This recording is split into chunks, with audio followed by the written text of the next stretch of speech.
Americans' obsession with putting themselves into debt. Welcome back, everyone. Today we're stepping into some Call of Duty gameplay, familiar territory for many of you. But as I navigate this map, I want to talk about something far more consequential than what's on screen.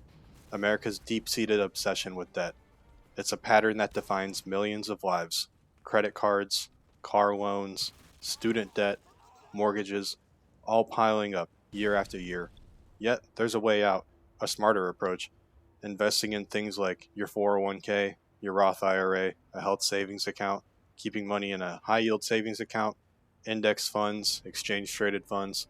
Over the next 15 minutes or so, I'll break down why we're trapped in this cycle, what it's costing us, and how investing can turn the tide.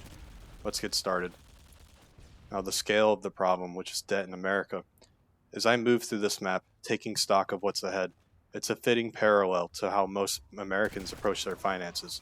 Reacting, not planning. The numbers tell a dark story. The average American carries around $90,000 in debt.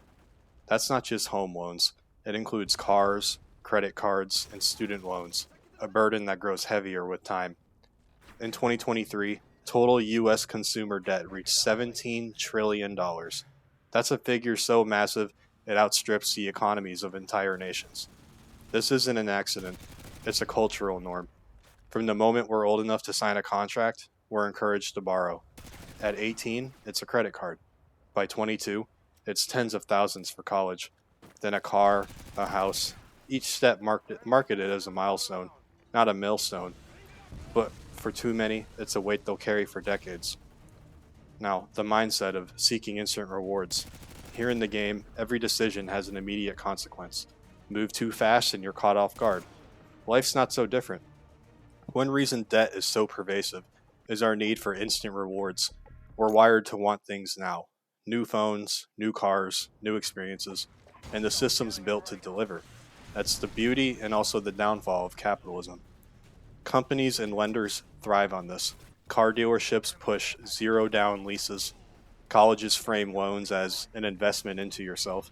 And it can be. Depends what you go for, though. I'm not totally against college. Credit card offers flood your mailbox with promises of convenience. It's appealing because it works, temporarily. You get the car, the degree, the lifestyle, but the cost creeps up later. About 80% of Americans live paycheck to paycheck. Not just the struggling, but also people with good incomes, six figures.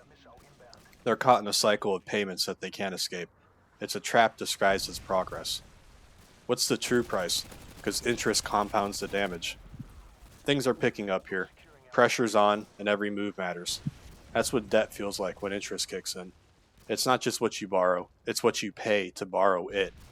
Take a $5,000 credit card balance at 20% interest.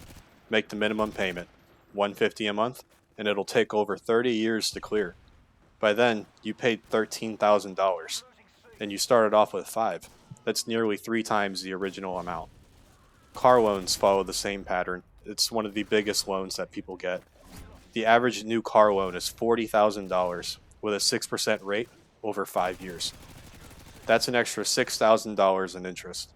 Student debt, the average borrower, they owe $37,000, and over 10 years, they'll pay $10,000 on top. Their 37 turns into 47. These aren't small fees. They're wealth transfers from you to the bank, compounding silently while you're focusing on the monthly bill. You need a way out. You gotta rethink money. The match is shifting now. Time to adjust and plan ahead. That's the mindset we need with money. Breaking the debt cycle starts with 2 steps. First, stop adding to it. Cut unnecessary borrowing. Second, tackle the worst offenders. High interest debts like credit cards. Pay them down aggressively, and then you can free up all that extra cash. But here's where the real change happens. Once you're not losing money to interest, you can redirect it. Investing is the alternative, specifically index funds and ETFs. I'm a big fan of these. Instead of your money draining away, it grows. It's not about getting rich quick. It's about building something sustainable. Let's explore how that works. Index funds and exchange traded funds, a smarter approach. As I push forward here, gaining ground, think of investing as taking control of your financial map. Index funds and ETFs are powerful tools for this. An index fund tracks a broad market index, like the S&P 500, which includes 500 of America's largest companies. ETFs are similar, but trade like stocks, offering flexibility. Both are low cost, diversified, and designed for steady growth. Historically, the S&P 500 has averaged around 10% annual return since 1928, before inflation. Invest $5,000 into an index fund today, leave it for 30 years, and it could grow to $87,000 without adding another cent. That's the power of compound growth.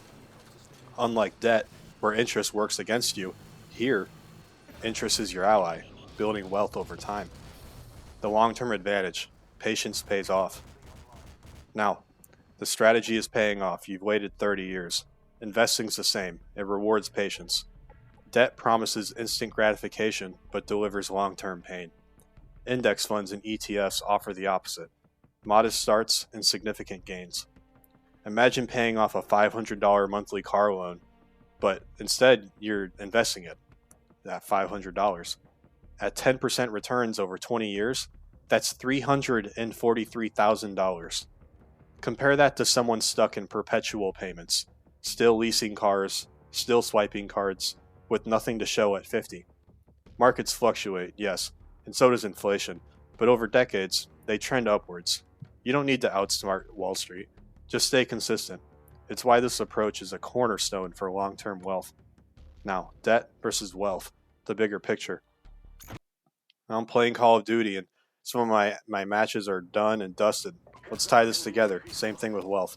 America's debt culture is a treadmill.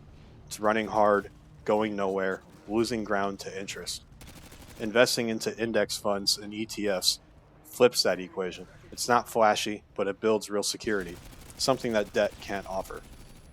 You don't need a fortune to start. Clear the high interest debts, redirect $100 a month into a fund, and let time do the work.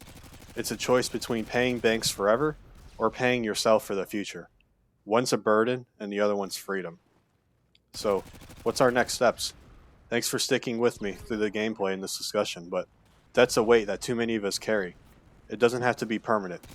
Investing offers a way out, a chance to build something lasting.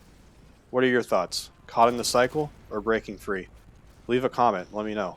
If this resonated, hit the like button and subscribe for more. I'll see you in the next one.